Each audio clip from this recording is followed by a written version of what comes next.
Episode 348, The Chosen One. The four men were priests of the Black Orchid cult. Their names were Zeke, Orion, Jax, and Neo. They had been ordered to sneak into the U.S. from Canada to find information about the Clifton family. They had already been searching for several days, and they had now pretended to be dancers at the family banquet so that they could disguise themselves as dancers and enter the hall freely. Although they were surrounded, the eyes of the four men never left the room. If anyone tried to escape, they would kill them in a heartbeat.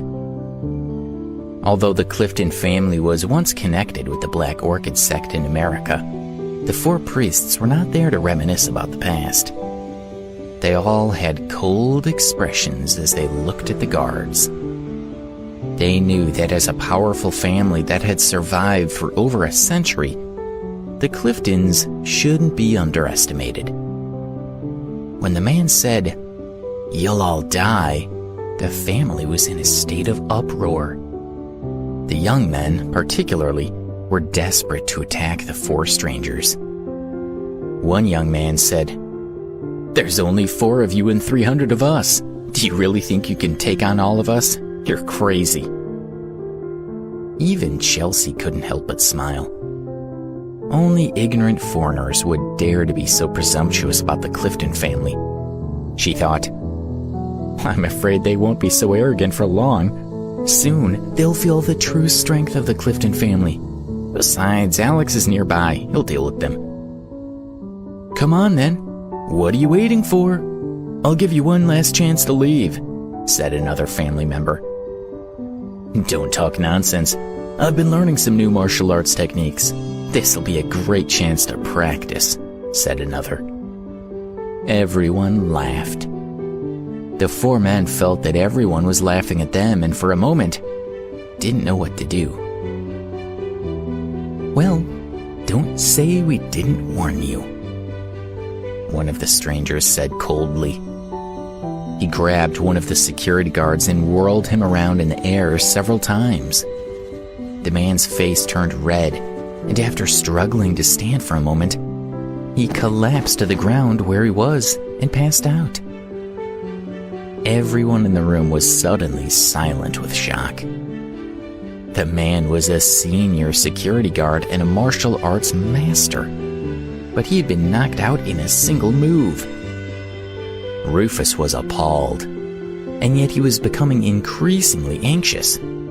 He thought, "Why aren't Dad and Alex back yet? I'm sure that as soon as Alex gets back, he'll beat these attackers, no matter how powerful they are. He'll save the family." He knew that his father had an emergency device that he could activate, but that he shouldn't unless he had no other choice. If he panicked and activated it too rashly, his father would scold him for losing his cool. Instead, Rufus said in a deep voice, "Everybody, please step aside. What are you four strangers doing? Tell me what my family have done to offend you. Why have you invaded our celebration and started hurting people? Tell me what you want." The man who had beaten the security guard was called Zeke. He was the leader of the four and was a senior and knowledgeable member of the sect. He knew that beating the security guards so easily had the effect that he had hoped for. The family were all terrified, and he could sense the respect in Rufus's voice. He knew that Rufus would do anything to defend his family. He smiled sinisterly at Rufus and said, "You're a sensible man, and I can tell that you respect us and appreciate the gravity of your situation. Tell me, where is Debbie?" "Rufus, don't tell him anything. There are hundreds of us. There's no way they can beat us all. Don't be polite to these scumbags," one of Rufus's young brothers roared, his eyes full of contempt and hatred. The man had already hurt one of their own.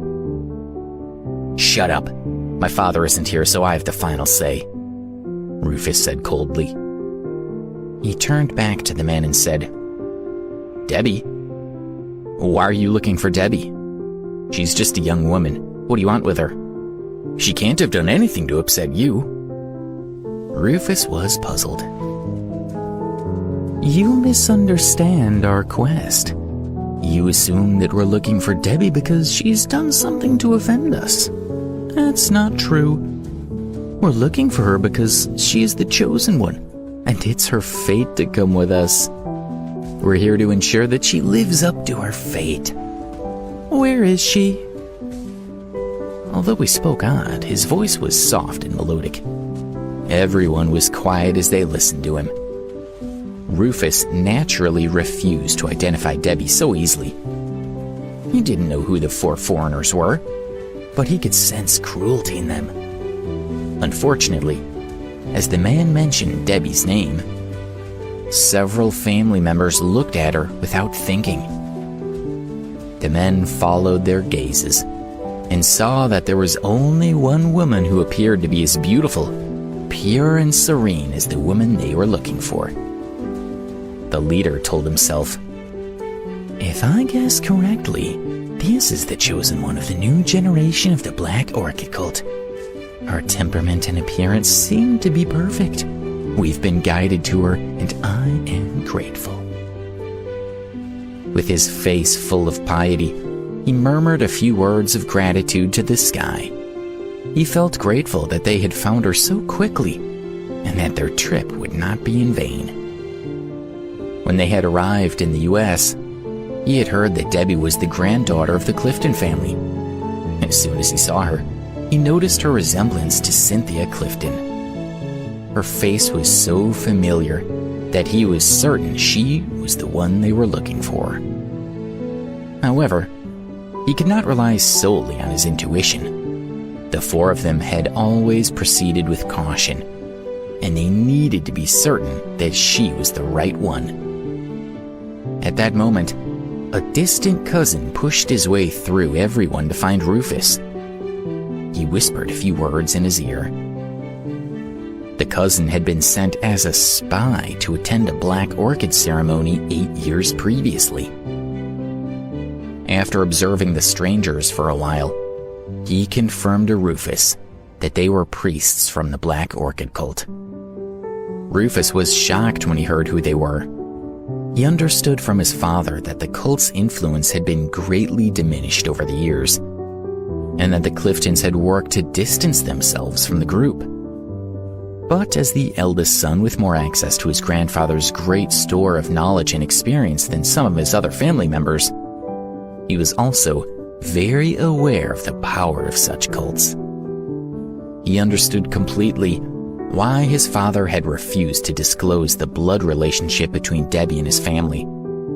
It was vital that it didn't become public knowledge. "How can I hide Debbie?" Rufus asked himself.